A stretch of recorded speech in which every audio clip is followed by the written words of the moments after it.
அல்லாவுடைய தாத்தை சிந்திக்கக்கூடாது. சிந்திக்கக்கூடாது. சரி. ஏன் சிந்திக்கக்கூடாதுன்னு சொல்கிறான்ல? ஏன் சொல்கிறான்?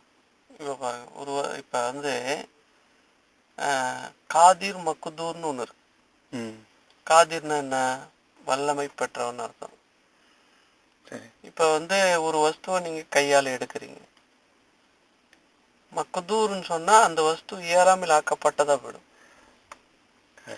புரியுதுங்களா? உங்களுக்கு அது கட்டுப்பட்டுருச்சு.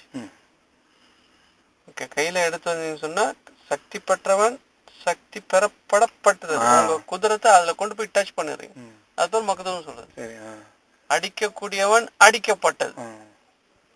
நான் லாரிபு, அது மதுரூப். உங்களுடைய சக்தியை அதுல கொண்டு போய் செலுத்தி உங்க பக்கம் அதை இழுத்துட்டீங்க. உங்களுக்கு கட்டுப்பட்டு வந்துருச்சு.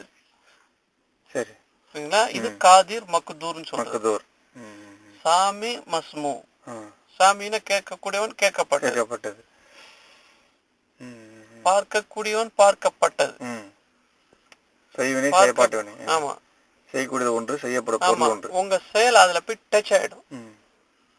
டச் ஆச்சுன்னு சொன்னா என்ன ஆகுது? உங்களுக்கு அது அடிமையா போயிடும், அல்லது அது பேர் அடிமையா போயிடாது, கட்டுப்பட்டு. எல்லா செயலும் நீங்க எடுத்துங்க, எந்த செயல்னாலும் எடுத்துங்க. நுகரக்கூடியது, நுகரப்பட்டது, உங்களுடைய பிரதிபலிப்பு அதுல போய் சென்று போயிடுது. நீங்க அதுல ஆதிக்கம், ஒரு வகையில நீங்க ஆதிக்கம் செலுத்தி அதை வந்து உங்களுடைய இது கொண்டு வந்தது.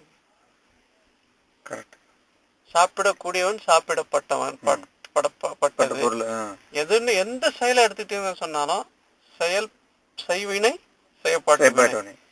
இப்ப நீங்க அல்லாஹ்வை சிந்திச்சீங்கன்னு சொன்னா, சிந்திக்கப்பட்டவனா போனான்னு சொன்னா அவனுடைய இயலாமை தரிப்பட்டு போடும். அப்படி ஏன் இதுல சரியா ரெக்கார்டிங் ஆக மாட்டேங்குது.